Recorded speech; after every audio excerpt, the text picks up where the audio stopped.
Hi everyone, welcome to our channel. నేను మీ anchor Saritha. ఈరోజు మనతో పాటు శ్రీ కిరణ్ శర్మ గారు ఉన్నారు. ఆయనతో మాట్లాడతాం. నమస్తే సార్. నమస్తే తల్లి. గురువు గారు, ఇప్పుడు పర్సనల్ గా ఇది చాలా మంది నరదృష్టి అంటుంటారు. అసలు నరదృష్టి అంటే ఏంటి? నరదృష్టి తగిలితే ఎలాంటి జాగ్రత్తలు తీసుకోవాలి? ఏం చేయాలి? ఒక నరదృష్టి అంటే మీరే చెప్తున్నారు, తెలుగులో చెప్పొచ్చు. నరదృష్టి వ్యక్తుల యొక్క, చెడ్డ వ్యక్తుల యొక్క దృష్టి మన మీద పడినప్పుడు మన గురించి అబ్బా వీడు ఎదిగాడా, అబ్బా ఈ అమ్మాయి ఎదిగిందా అనేటువంటి భావన అవతల. మన సామెత అదే ఉంది, నరదృష్టికి నాపరాళ్ళు పగిలిపోతాయని మన సామెత ఉంది. సో కాబట్టి వారి దృష్టి అనేది మనకి ఖచ్చితంగా అవతల యొక్క వ్యక్తి యొక్క భావన మన మీద చాలా ఇంపాక్ట్ పడుతుంది. అందరికి మూఢనమ్మకం అనుకుంటారు. సపోజ్ మీకు ఎగ్జాంపుల్ చెప్తాను మీకు నేను. ఎవరైనా సడన్ గా మీ ఇంటికి ఎవరైనా వస్తున్నారు, సరే మీరు దారిలో వెళ్తున్నారు, కారులో వెళ్తున్నారు, టక్కున వ్యక్తి కనిపిస్తాడు సిగ్నల్ దగ్గర. అరే ఇప్పుడు వెంటనే డోర్ తీసి ఉంటారు, అరే ఇప్పుడే కలిసారు, ఇప్పుడే మనసు అనుకున్నా నేను, నువ్వు కనపడ్డావు నాకు అనుకుంటారుగా. ఆ వ్యక్తులు ఏం చేసా, జస్ట్ నేను ఉదయమే అనుకున్నాను నీ గురించి కూడా, నేను నాకు కనపడ్డావు, ఐఎమ్ వెరీ హ్యాపీ అంటే ఇద్దరు ముఖంలో ఎక్స్ప్రెషన్ తెలిసిపోతుంది. అంటే మనం మాట వరుసగా అంటున్నామా అనేది మీ ఇద్దరు ఎక్స్ప్రెషన్ తెలిసిపోతుంది. అంటే అకస్మాత్ ఆశ్చర్యపడతారు. ఆశ్చర్యపడి అవును నేను పొద్దున అనుకున్నా అంటే అబ్బా కలిసా అని చెప్పేసి, సరే సాయంత్రం తింటారని చెప్పేసి అక్కడే దిగి కారు దిగి మాట్లాడుకోవడము. అంటే యువర్ మెంటల్ గా మీ ఇద్దరి మధ్యలో ఒక ఆరా ఉంటుంది.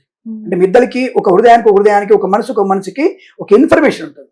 దానిలోనే అనుకుంటాం ఖచ్చితంగా. అందుకే పూర్వకాలంలో మంచి లాతో పొరపడితే తల కొట్టేది ఎవరు అనుకుంటున్నారు. ఇదంతా నిజమే, ఇది మూఢనమ్మకం కాదు. అలా అనుకోవడం వల్ల ఆ ఇద్దరు వ్యక్తుల ఇంటర్నల్ గా ప్రోగ్రామింగ్ జరుగుతూ ఉంటుంది. ఎస్ మనం కలవాలి. ఇదే భూతం యొక్క, అంటే భూత అంటే ఇదే, అంటే ఫిజికల్ గా ఉండేటువంటి ఒక పరివర్తనం, ఒక పరావర్తనం, ఒక రకమైనటువంటి మిద్ర శబ్దగ్రహ తరంగాలు ఉంటాయి సరే, అవి ఒకరి నుంచి ఒకరికి మనస్ఫూర్తిగా లోపలికి వెళ్ళిపోతాయి. అరే మనం పలానా అమ్మాయిని కలవాలి, పలానా అబ్బాయిని కలవాలి, అరే పలాని ఇది స్వీట్ తినాలి, ఇది కొనుక్కోవాలనుకుంటున్నాను. మీరు ఊహించకుండా ఒకసారి అనుకున్న టక్కు దొరుకుతుంది మీకు ఒక షాప్కి వెళ్తే. ఇది చాలా మందికి ఆడపిల్ల దొరుకుతుంది. చాలా మంది ఆడపిల్లలకి ఒక షాప్కి వెళ్ళగానే ఒక రోజు అయితే వెళ్ళి మొత్తం వెతికితే దొరకదు. అది ఒకసారి జస్ట్ ఫ్రెండ్ కోసం వెళ్ళి చూడగానే అబ్బా ఇది నాకు దొరికిందంటే టక్కును కొనేసి. నా జీవితంలో జరిగింది. ఇది చాలా మంది ఆడపిల్ల దొరుకుతాయి. అంటే ఇదంతా ఏమిటి, మీ ఇంట్లో వస్తువుకు మీకు కమ్యూనికేషన్. సరే వస్తువుకు ఉంటుందా? ఎస్, అదే భూతము అంటే భూతదయ అనేది అదే. ఒక వ్యక్తికి ఉన్నటువంటి ఒక ఇంటర్నల్ ఉన్నటువంటి ఒక భావన అది అటాచ్ అవుతుంది. ఆ వస్తువు ఎక్కడెక్కడి నుంచి ఎక్కడ తిరిగి మీరు వచ్చే టైంకి అది అక్కడ ఉంటుంది. మీరందరూ కూడా జనాజ్ఞానం మీద ఉంటారు, అది అక్కడ ఉంది కాబట్టి అమ్మాయి పోయినోడు అయింది, ఇవి అనుకుంటావు, దాన్ని కూడా అనుకుంటున్నా, ₹1,00,000 బంగారం దొరకాలనుకుంటున్నా, అవుతుందా అంటే నువ్వు మనసులో అనుకో, నువ్వు మంచి సంకల్పంతో అనుకో, నీకు ₹1,00,000 బంగారం వస్తుందేమో, భగవంతుని కలిగిస్తాడు. ఇప్పుడు చాలా మంది ఇప్పుడు కేరళ వాసులందరూ కూడా విదేశాలు ఉంటూ 36 కోట్లు 40 కోట్లు ఆటో ఉన్నారు. లారీ డ్రైవర్లు, ఆటో డ్రైవర్లు, కార్మికులు పనిచేసేవాళ్ళు, పచారీ పనులు చేసేవాళ్ళు వచ్చాయిగా. కేరళ ఉన్న వాళ్ళకి, ఆంధ్రప్రదేశ్ ఉన్న వాళ్ళకి బోర్డు మంది కోట్లు వచ్చినాయి అక్కడ లాటరీ టికెట్ ఉన్నప్పుడు. బ్రిటన్ లాటరీ ఉన్న వాళ్ళకి తెలుగుడికి వచ్చింది.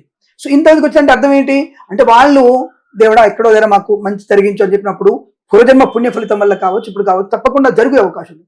ఇది మీరంటే ఇందాక అన్నారు కదా, ఇది నమ్మకమా మూఢనమ్మకమా అంటే నరదృష్టి అట్లాంటిది. ఆ మనసులో ఆ వ్యక్తి అనుకుంటే అబ్బా ఎదిగాడా, అబ్బా ఇలా ఎదిగాడు, ఇంత నేను కష్టపడుతున్నా ఎదగట్లేదు అంటే నెగిటివ్ ఫోర్స్ ని ఇంపాక్ట్ చేస్తుంటారు.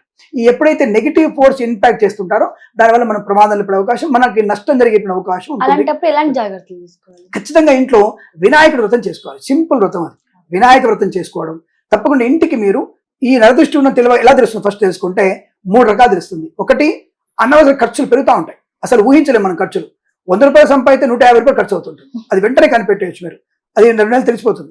రెండవది, ఇంట్లో అందరు ఆరోగ్యం ఉన్న వాళ్ళకి పెద్ద రోగం వస్తుంది, పెద్ద రోగం వచ్చేస్తుంది, లేదా పెద్ద అనారోగ్యం వచ్చేసి సడన్లీ వచ్చేస్తుంది. దానికి మన దగ్గర ఉండేది 10 లక్షలు, వాళ్ళు అడిగే ఫీజు 50 లక్షలు. అంటే అంతటి స్థాయి రోగం వస్తుంది. పోనీ అంతా కట్టేద్దామని రెడీ అయిపోయే లోపల ఒక పెద్ద డాక్టర్ గారు వస్తారు, మన పుణ్యబలం వల్ల ఒకే అవసరం లేదండి, ఇచ్చిన ఇంజక్షన్స్ అయిపోతుంది, తగ్గిపోతుందని చెప్పేస్తారు. అంటే మన మైండ్ బ్లో అయిపోతుంది అప్పటికే. అరే ఇంత పెద్ద ప్రమాదం అని చెప్పేసి ఒక్కోసారి ఏంటంటే 30 లక్షలు ఖర్చు అవుతుంది. 50 కాదండి 30 లక్షలు చేస్తుంది చెప్పొచ్చు. ఇంకొక అదృష్టం, అనారోగ్యం వచ్చింది, అందరూ లేదు, మన క్రౌడ్ ఫండింగ్ లాగా మనం పేపర్లో ఇచ్చినప్పుడు మనకి 30 లక్షలు ఖర్చు కాస్త 50 లక్షలు ఇంటికి వచ్చేస్తాయి. అంటే క్రౌడ్ ఫండింగ్ లో మనకు వచ్చేసి 2 లక్షలు కూడా తర్వాత మీ దగ్గర పెట్టుకున్నామా దాన్ని వాడుకోండి అని చెప్పే వ్యక్తులు కూడా ఉంటారు. అంటే ఏదైనా శుభం జరిగే అవకాశం ఈ వినాయక వ్రతం వల్ల. ఈ అనారోగ్యం వస్తుంది. మూడోది వచ్చేసరికి మనకు అయిన వాళ్ళందరికీ ఒక్కొక్కరు దూరం అవుతుంటారు. 2 రకాల దూరం అవుతారు. ఒకటి, అకస్మాత్తుగా చనిపోవడం.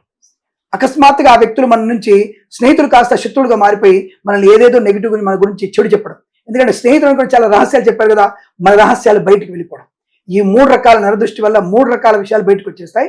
దానివల్ల ప్రమాదాలు పడతాయి. ఈ ప్రమాదాలు పోవడానికి మనం చేసుకోవాల్సింది చిన్న సింపుల్ ఒకటి, ఫస్ట్ వినాయక వ్రతం చేసుకోవడం.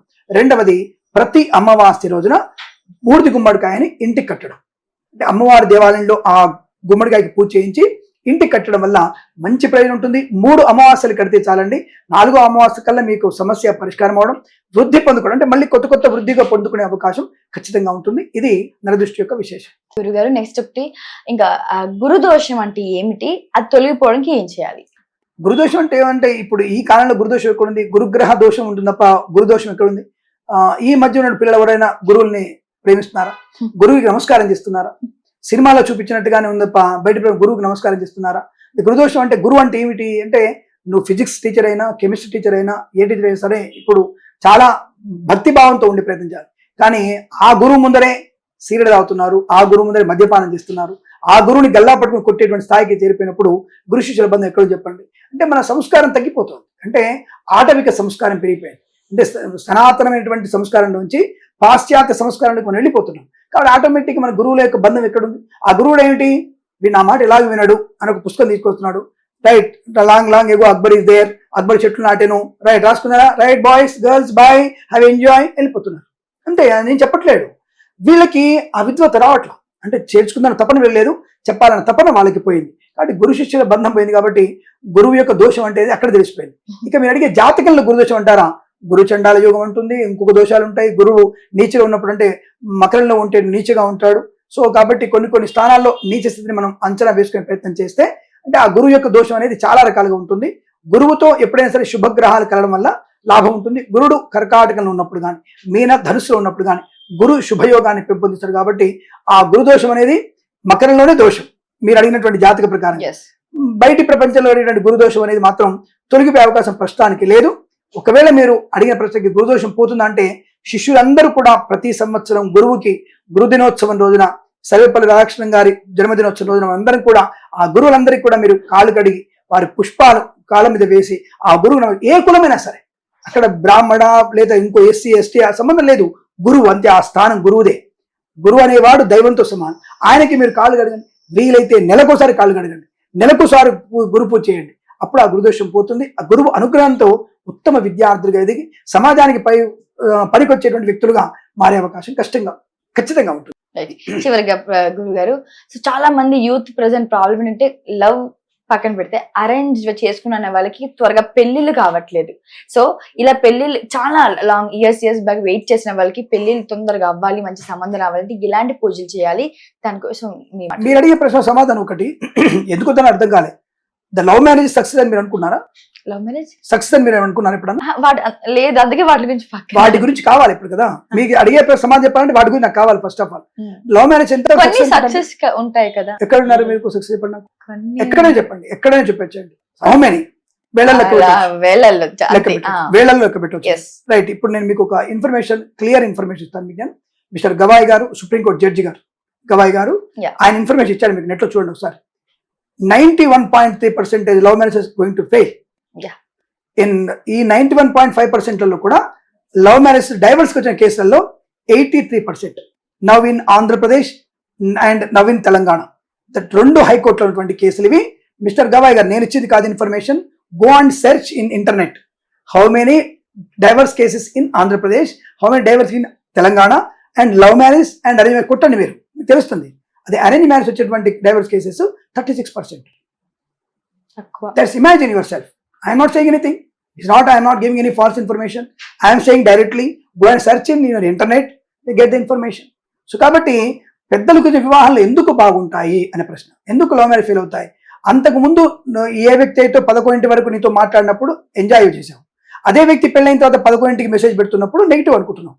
బట్ ద రీజన్ దాని అనుకుంటున్నారు, అరే నీకు మెసేజ్ పెట్టినప్పుడు నువ్వు హ్యాపీ అంటే, నువ్వు మెసేజ్ పెట్టినప్పుడు నాకు పెట్టావు, నేను పెళ్లి చేసుకున్న పెళ్ళాను, ఇప్పుడు అయితే నా మొగుడే నువ్వు, నాకు మెసేజ్ చేయొచ్చు. మరి ఇప్పుడు కూడా ఇంకో మెసేజ్ పెడితే, ఇంకో దానికి మెసేజ్ పెడితే పరిస్థితి ఏంటి అంటే, వాళ్ళని చేసుకుంటావా? ఇది రాంగే కదా. కాబట్టి ఆ వ్యక్తి అడగడం కరెక్టే, ఈ వ్యక్తి హెచ్చరించి చెప్పడం తప్పే. అంటే పెళ్ళైన తర్వాత నీకంటూ కుటుంబం ఉంటుంది, నీ కుటుంబము, నీ భర్త, నీ భార్య, నీ పిల్లలు అనేది ఒక సంస్కారం ఉంటుంది. సో నువ్వు అరేంజ్ మ్యారేజ్ చేసుకున్నా, లవ్ మ్యారేజ్ చేసుకున్నా, మరి ఇదో పెట్టేసి ఇప్పుడు నువ్వు ఏదో చెప్పేసి లవ్ మ్యారేజ్ సక్సెస్ అవుతుందా కాదంటే. కాబట్టి అరేంజ్ మ్యారేజ్ సక్సెస్ అయ్యే అవకాశాలు ఎక్కువగా ఉంటాయి, అందులో డౌట్ లేదు. ఎందుకు అవుతాయి ప్రశ్న అయితే, ఎందుకు అంటే ఎందుకు ఫెయిల్ అవుతాయి అనే చెప్పడానికి ముందు చెప్తాను నేను. ఎందుకు ఫెయిల్ అవుతా అంటే, స్వనిర్ణయం, సొంత నిర్ణయం ఎప్పుడు కూడా ప్రమాదాన్ని కలిగిస్తుంది.